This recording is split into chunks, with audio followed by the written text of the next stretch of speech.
إن الذين آمنوا وعملوا الصالحات يهديهم ربهم بإيمانهم تجري من تحتهم الأنهار في جنات النعيم دعواهم فيها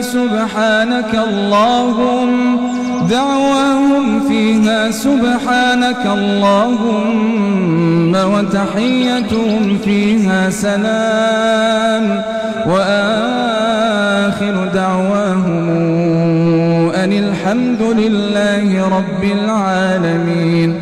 ولو يعجل الله للناس الشر استعجالهم بالخير لقضي إليهم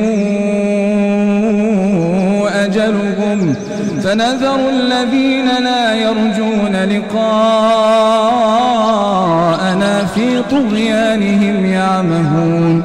وإذا مس الإنسان الضر دعانا لجنبه أو قاعدا أو قائما فلما كشفنا عنه ضره مر كأن لم يدعنا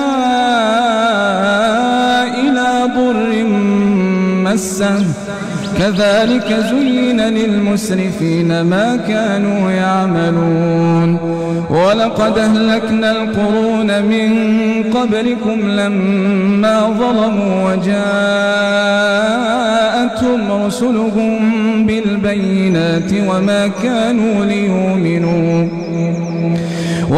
كانوا ليؤمنوا كذلك نجزي القوم المجرمين.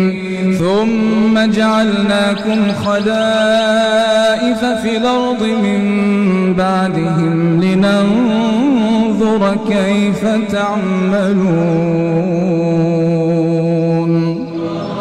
الحمد لله رب العالمين الرحمن الرحيم ملك يوم الدين إياك نعبد